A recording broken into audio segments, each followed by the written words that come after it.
which was taken by the British, right? So that is kind of a small, I don't know, a couple kilometers only. So very tiny country. It's more a military spot, basically a port. But that's closer to the northern shores of Africa than here, because it's further down south, right? From there you can go to Morocco very quickly, because that's what they call the Strait of Gibraltar, right?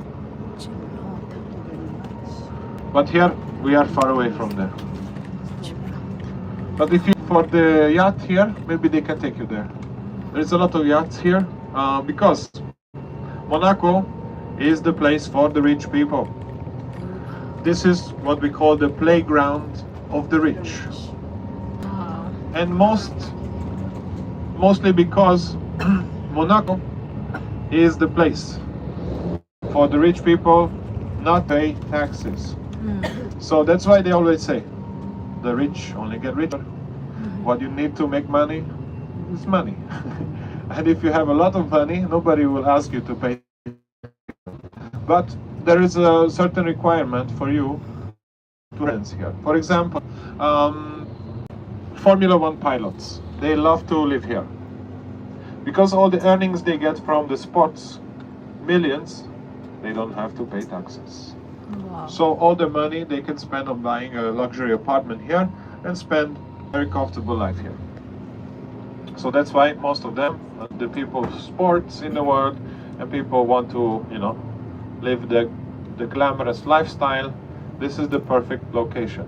The city of Monaco is very safe, very clean, and only affordable for the millionaires and billionaires. I think now it's more for going for hundreds of millions, right? To buy apartments here, you need to have millions of euros. Of course, there is some part of the place where you can do affordable housing for the locals, but in general, it's very difficult to buy unless you have the money for it. So actually, the country's main revenue is selling properties, developing new properties. The city that you see today wasn't here 60 years ago. So all the development that happened was in the last decades. Before that, the only area, the area of Monte Carlo had the casino and maybe some other buildings, and before that was a fisher village. So you can find some older photographs on the internet about how Monaco looked back in 60 years ago, and even further back when they have built nothing yet. But what happened?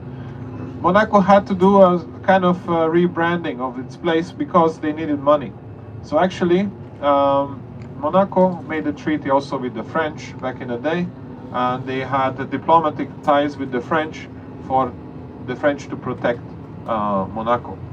But also, this place kind of became a place in the 1900s and the late 1800s for the people to come here, of the upper classes of Europe, to come and spend time. And that's why also they built the railroad connecting from Paris to Nice, and then over here they could come and spend money and enjoy the luxury of being away from the city and all the people, and spend the time in the casino.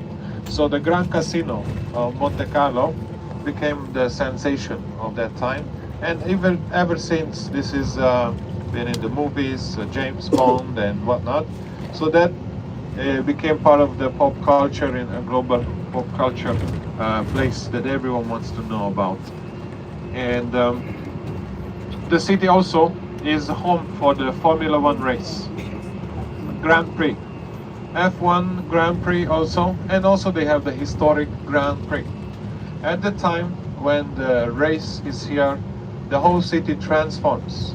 It's full of cars, rich people, Maseratis and Bugattis, and all the most expensive Rolls Royces come here, bringing all the rich people, the Jeff Bezos and Mark Zuckerberg and whoever want to show off how big their yacht is.